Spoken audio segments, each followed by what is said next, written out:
Bonjour à toutes et à tous, c'est 101%, nous sommes le mardi 26 octobre et c'est Davy aux commandes. Bonjour, ça va bien? Tu vas bien? Moi je vais bien, ça va bien.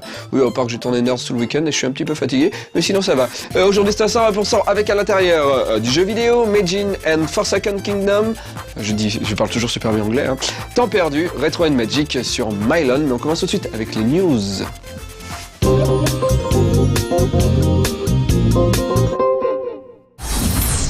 Prévu pour le line-up de lancement de Kinect, Sonic Freeriders se dévoile un peu plus à travers ce trailer.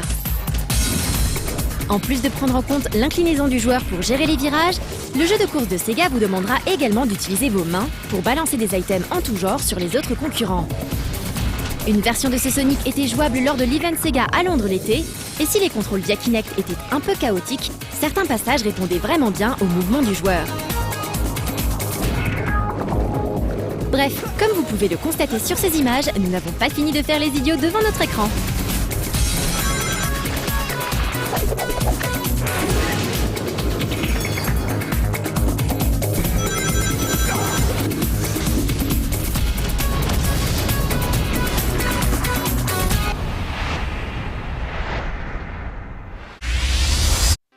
Modizer, voici le nom de l'appli que vous devez absolument avoir sur votre iPhone. Il s'agit d'un lecteur de musique, mais pas de n'importe lesquels. Modizer permet en effet de relire les morceaux qui ont été composés pour des machines telles que l'Amiga, le Commodore 64, l'Atari ST ou le PC, et ce dans le format original de la partition, sans conversion en MP3. Plus de 400 formats sont supportés, y compris les plus obscurs, grâce à un mini-émulateur intégré.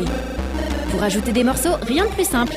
Faites une recherche sur le nom d'un jeu, d'un compositeur ou d'une démo, et Modizer téléchargera automatiquement le morceau en ligne dans les collections gigantesques Modland et High Voltage Seed Collection.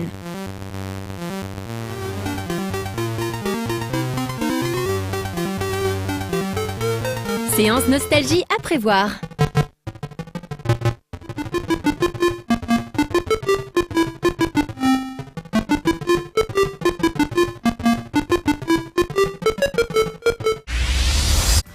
Les annonces se multiplient concernant le Paris Games Week.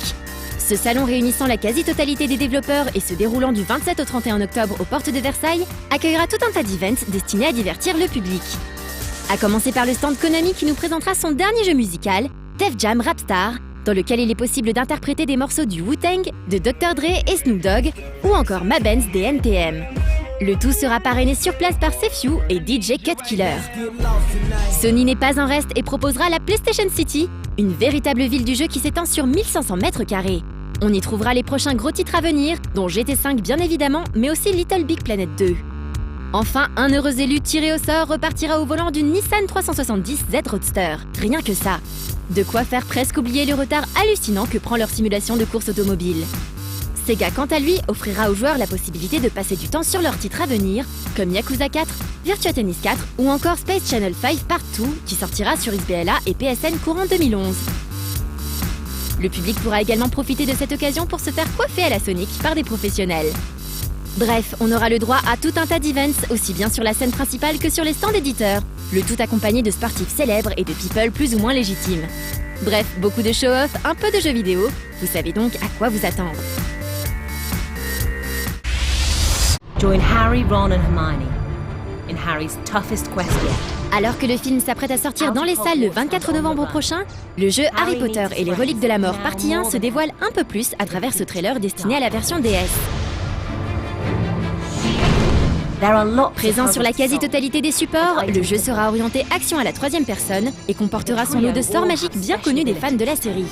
À l'instar du film Harry Potter et les reliques de la mort, le jeu vidéo aura droit à une sortie en deux parties. Le 18 novembre 2010 pour le premier épisode et courant été 2011 pour le second. No more training. This time the danger is real. It's time to team up and fight for your life.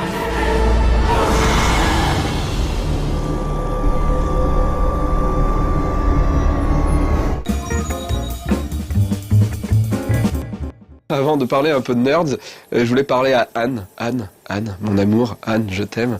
Anne, dans ta dernière émission, tu as dit $1, c'est le prix d'une baguette de pain. Ça m'a beaucoup fait rire. Je sais pas pourquoi. Baguette de pain et dollar dans la même phrase. J'ai trouvé que c'était un amalgame qui était juste magique. Donc je suis encore plus amoureux de toi. Bref, il y a Chibi Japan Expo ce week-end à Montreuil et il va y avoir un stand Nerds là-bas et il y aura un super concours en partenariat avec Ankama et No Life. En fait, vous venez, vous mettez votre nom dans une urne géante, votre adresse, votre numéro, etc. Et à la fin du week-end à Chibi, on va tirer au sort 30 personnes. Ces 30 personnes auront le droit de venir visiter les locaux d'Ankama Paris et No Life. Ils auront le droit de voir en avant-première 4 épisodes de Nerds saison 4 avant tout le monde. La soirée sera filmée, ça va se passer le 13 novembre et le 19 novembre, paf, sur No Life, on diffuse la soirée et 2 épisodes de Nerds saison 4 en avant-première. C'est pas bien. Et en plus, si vous aimez J'irai Lolé sur vos tombes, le vendredi, on tourne J'irai Lolé sur vos tombes à 16h sur la grande scène de Chibi Japan Expo. Voilà, et ça sera diffusé après sur No Life. Voilà, oui, je fais de l'autopromo un peu. Oui. Bon, on regarde Majin and the Forsaken Kingdom, le reportage.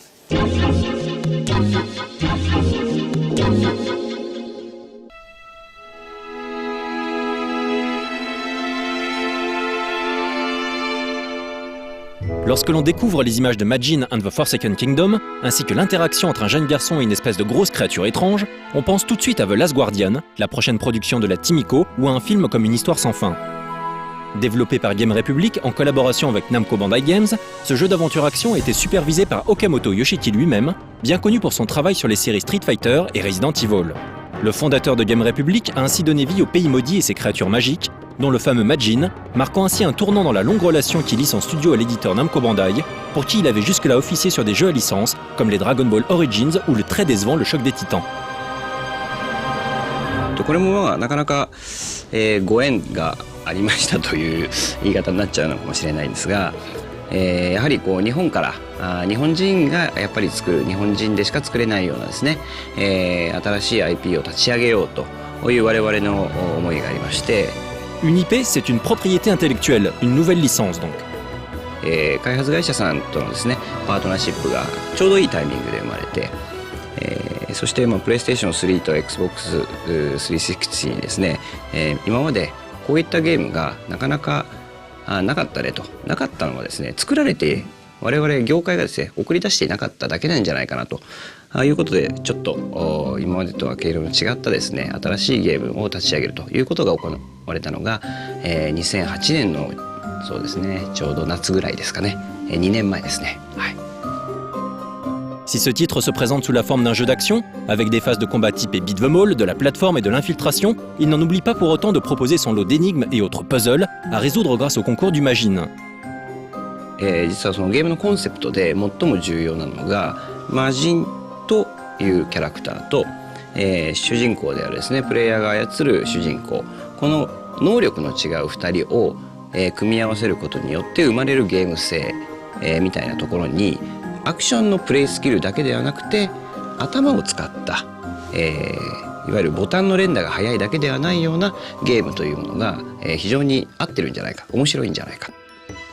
Un empire déchu, des forces obscures qui se réveillent, des paysages de toute beauté, très fantasy, de la magie, l'univers présenté par Majin and the Forsaken Kingdom a de quoi séduire. ヨーロッパの絵本や童話そういった文化からですね我々非常にこう刺激を受けて勉強させてもらって、世界観を作り上げています。ストーリーは100年前に滅んでしまった王国で100年間この魔人が閉じ込められていたのを偶然主人公が助け出すところからですね物語はスタートします。そしてこれゲームの業界だとなぜか、お姫様はですね助けるもの姫がいたら助けなきゃって、これなんとなくこう不分律というか伝統なんでですね我々もそれにのっとって、最終的には2人はお姫様を助けに行くといったようなストーリーでしてピーチ姫とかねゼルダ姫とか姫は助けるもの。Un détail qui surprend tout de suite pour qui est habitué aux productions japonaises, c'est le caractère design des héros, qui ne répond pas au cahier des charges habituel de ce type de production. Ainsi, le jeune garçon n'est pas un beau gosse à la mèche rebelle, façon Kaneshiro Takeshi. 名前からも分かる通りですね実はこう中南米をイメージしたんですね。彼の名前はテペウと言います。で、この魔人はですね自分でテオトというふうに自分を名乗っています。これはマヤとかアステカの神様の名前なんですね。で世界観はヨーロッパの童話を元にしていて、そして名前や、顔のデザインは、中米アメリカのかつての文明、古代文明、そしてゲームのプレイは非常に日本的なというですね、すごくごちゃ混ぜ感のある無国籍なんですね、感じにしたいと。どこかのこれどこかの何かの世界をそのまま持ってきたなというふうには捉えられていたくなかったので、背景のデザインやですね、あと建物のデザインもそういう意味ではごちゃ混ぜ感をですね出すために、いろんなものを混ぜたという感じです。はい。La grosse difficulté rencontrée lors du développement n'est pas d'ordre technique et se situe d'ailleurs durant la période de pré-production du jeu. ですね、苦労して作っている過程で、僕らが意図していたような魔人というパートナーがいて、パートナーとの友情を大事にしたい、最終的にゲームがクリア近くになってくると、この魔人というキャラクターがですね、最初はよくこれが敵なんじゃないかと言われましたが、こいつがいなければも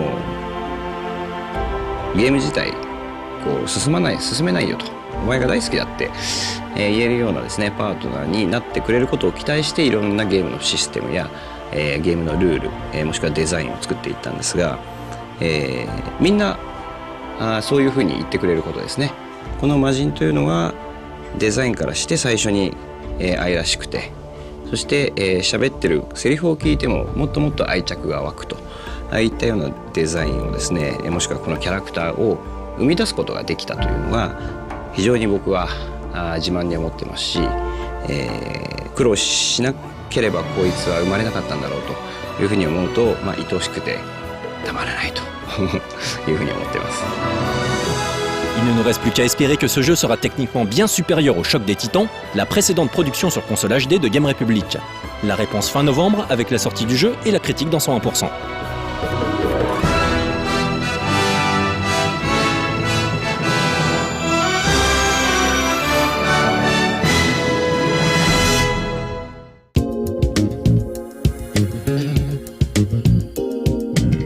Ce jeu a l'air vraiment bien et comme dirait Alex, c'est Ico avec des chaussures de clown. C'est ça, hein? C'est ça que tu dis. C'est pas obligé de me créditer non plus. Bref, aujourd'hui, dans 101%, on va essayer d'apprendre quelque chose et on va essayer d'apprendre à écrire un scénario de film d'aventure. Je sais que beaucoup de gens qui regardent nos lives sont fans de Star Wars ou du Seigneur des Anneaux, etc., etc. Et je me suis dit qu'on allait essayer de décortiquer un peu comment ça se fabrique un film d'aventure. En fait, si vous prenez, je prends Star Wars et le Seigneur des Anneaux, mais il y en a 12 milliards d'autres films, mais on va dire on va prendre des standards, hein. Regardez, les héros au départ, ils sont dans un monde très calme, ils sont dans un quotidien un peu routinier. Voilà, vous avez Luke qui est avec ses parents adoptifs dans un désert, dans sa ferme, et tout ça, rien ne bouge. Et de notre côté, on a Frodon qui est dans la comté, tout est beau, tout est mignon, tout est gentil. Et tout un élément déclencheur arrive qui fait que le héros est sorti de sa routine et est obligé d'aller affronter le monde extérieur. Donc vous pouvez le voir, hein, l'anneau pour aller te jeter dans un volcan, ou alors la princesse à aller sauver. Ça marche aussi pour Mario, la princesse à aller sauver. Ça marche aussi pour Zelda, la princesse à aller sauver. Ça marche aussi avec tellement de films, tellement d'autres jeux vidéo. En gros, il faut que notre héros, il est dans son quotidien, et là il y a un élément extérieur qui lui dit « Hey, viens vite, faut que tu nous aides, sors de ta routine et viens nous aider !» Le héros s'en va, et là il est souvent aidé par un maître, une figure paternelle, et il rencontre des embûches avant d'arriver au boss final. Les embûches, la plupart du temps, c'est un méchant qui peut devenir gentil après, ou un méchant qui reste méchant, mais à chaque fois, cette personne apprend quelque chose au héros. C'est-à-dire qu'il ressort grandi de son combat ou du piège. C'est ce qu'on appelle les gardiens du seuil. Mais ça, on en reparlera juste après. Temps perdu.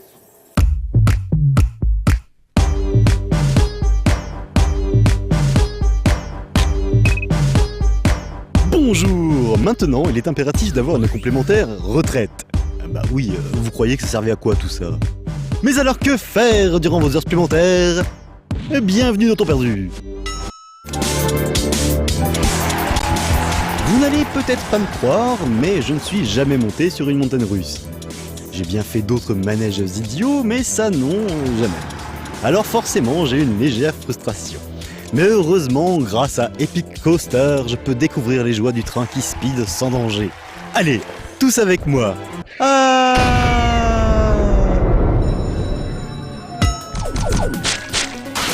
Biolab Disaster est un petit jeu super sympa. Mais attention, il n'est pas que ça. C'est aussi et surtout l'un des premiers jeux entièrement en HTML5 et en JavaScript. Et il n'y a pas à dire, ça claque fort. C'est super joli, c'est fun et c'est malheureusement super court. Heureusement, si comme moi vous ne disposez pas de l'un des navigateurs internet conseillés par le développeur, eh bien ça rame grave. Du coup, on perd un peu plus de temps. Oui, je sais. Mais on m'a dit récemment que je devais rester positif, alors... Allez, tous avec moi. Ah!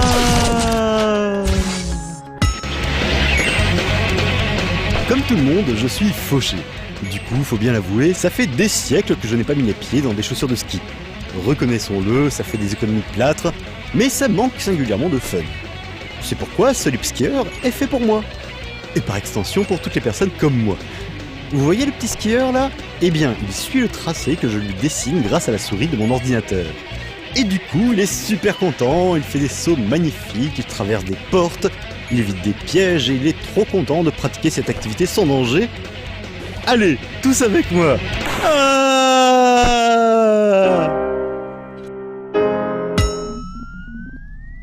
La vie, on le sait bien, c'est pas facile, surtout quand on est un sujet d'expérimentation bizarre. Comme dans Life Raft 0 d'ailleurs. Alors, ok, on est gavé de super vitamines qui tuent et tout, on est capable de bondir dans tous les sens, de rebondir sur les murs et de s'agripper à des trucs. Mais bon, souvent, quand on expérimente des trucs sur nous, c'est qu'on veut vérifier qu'on est capable de ne pas mourir bêtement. Et là, dans ce cas précis, je vous dirais qu'heureusement qu'il y a le clonage. Oui, je sais. Mais on m'a dit récemment de rester positif, alors... Allez, tous avec moi. Ah!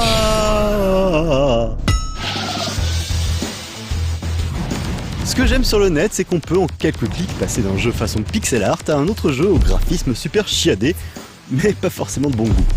Dans Red Riot, vous incarnez Red Riot et vous devez exterminer des gens très méchants. En même temps, à force de les massacrer, les gens méchants, un jour, il n'y en aura plus.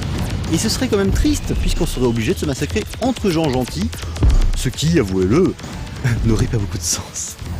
Mais bon, on voltige, on tire sur tout ce qui bouge et tout ça, je vous rassure, est sans danger.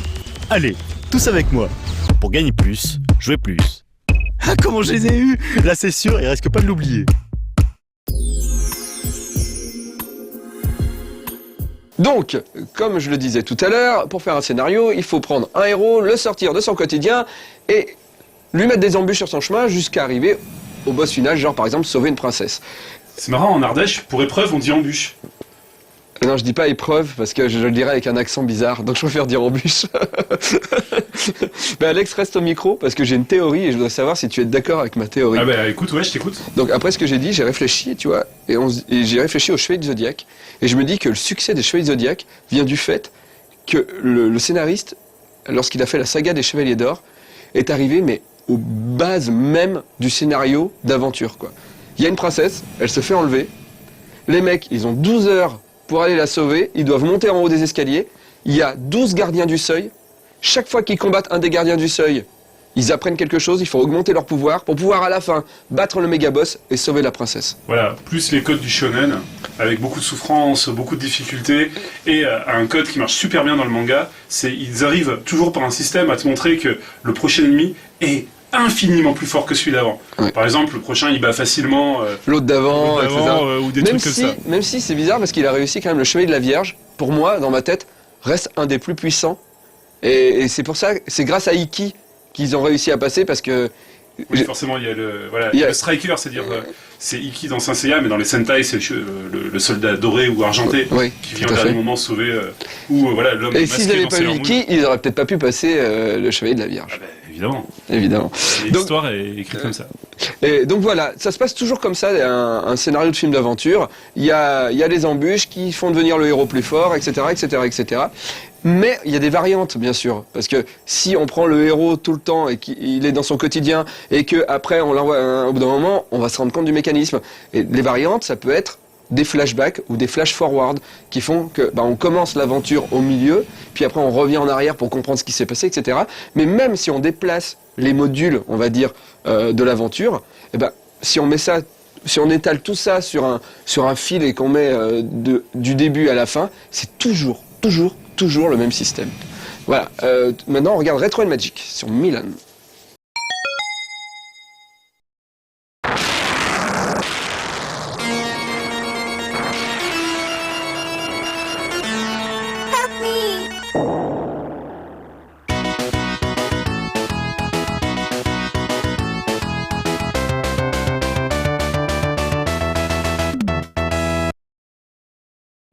Il y a des séries qui, par leur distribution discrète, se dévoilent des années plus tard, souvent par le biais d'internet et du bouche à oreille. Parmi ceux-là, les Milon tiennent une place à part, grâce à un épisode Super Famicom qui aujourd'hui fait autorité dans le monde concurrentiel de la plateforme 2D.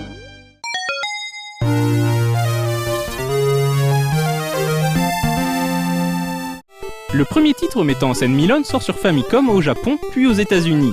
Hudson échafaude les bases de l'univers de la série.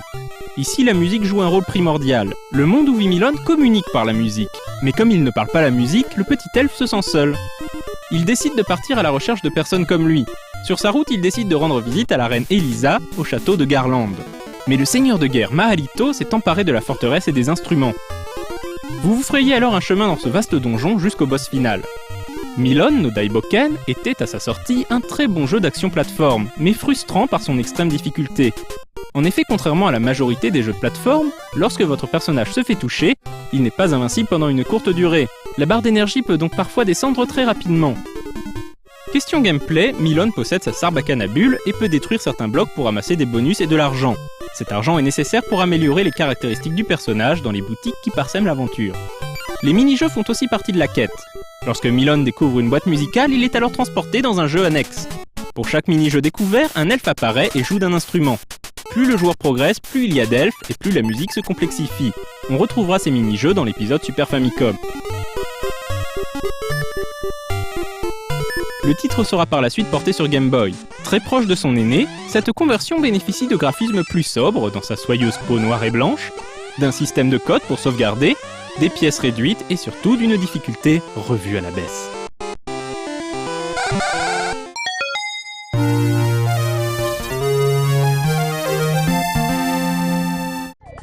Lorsque Doremi sort en 1996, la génération PlayStation est installée. Pourtant, la Super Nintendo poursuit son bonhomme de chemin et sortira quelques excellents titres jusqu'au début des années 2000, avant de tirer définitivement sa révérence. Comme son nom l'indique, Doremi est affaire de musique. Les mélodies ont disparu du village de Piccolo, et la fée Aeris s'est fait enlever par un démon. Milon part à sa recherche et doit récupérer les instruments. Les musiques justement, parlons-en. Chikuma Jun, qui est connu pour son travail sur Bomberman, Necromancer, Faxanadu ou encore Adventure Island, a composé les musiques de Doremi. Cette passionnée de musique tunisienne a longtemps travaillé à Tunis, où elle étudie l'apprentissage du ney, une flûte à embouchure terminale en roseau. Un instrument très ancien originaire d'Asie centrale. On la retrouvera en 2007 sur Sonic and the Secret Rings, où elle joue justement du ney, ainsi que d'autres instruments méditerranéens comme le riq et le daf. Doremi pullule de références vidéoludiques, à commencer par Zelda. Milon a des allures de Link, et le début semble coïncider avec celui de Link to the Past. Sans oublier des clins d'œil plus ou moins subtils à Kirby ou Bomberman. En 1997, 3 séquelles sortent sous forme téléchargeable sur Broadcast Satellaview, le service de téléchargement par satellite de la Super Famicom.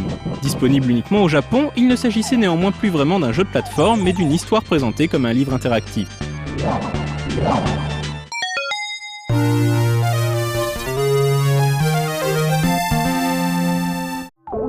Doremi est donc le chant du cygne de cette courte série.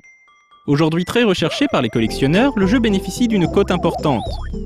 Il tranche avec l'univers enfermé de l'épisode précédent et emmène le joueur généreusement dans des mondes attachants ayant pour toile de fond la musique. Fort d'une esthétique irréprochable, Hudson Soft nous régale avec des arrière-plans réussis, au style épuré et naïf tout en aplat.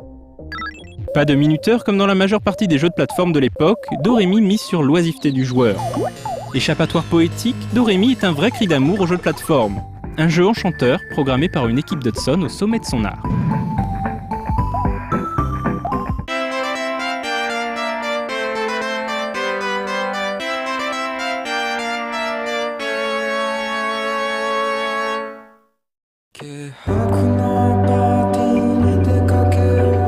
Voilà, ce 101% est terminé. Et puis regardez demain, parce que demain, je crois qu'il y a Pili. Ouais. Au revoir. Qu'est-ce qui se passe? Davy, le décor s'est arrêté de bouger. Il n'y a qu'une seule solution. Il faut inverser la polarité. Très bien, j'appelle Cyril Lambin. Mais j'ai pas le numéro de Cyril, comment je vais faire? Je crois que Pili a le numéro de Cyril. Mais je déteste Pili à mort la mort. Je vais pas oser l'appeler, comment je vais faire? Il y a une solution, Davy. Mais je ne sais pas si tu vas aimer ça. Il faut déguiser ta voix. Super, merci Alex. Allô? Bonjour Monsieur Pili. Est-ce que vous avez le numéro de Cyril Lambin? Je le cherche parce que je dois livrer sa commande de dojinshi et de culottes en coton déjà utilisées. Merci beaucoup. J'ai le numéro de Cyril, je l'appelle tout de suite. Allô Cyril? Est-ce que tu pourrais faire rebouger le décor du 101% en inversant la polarité? Merci, ça marche! Au revoir.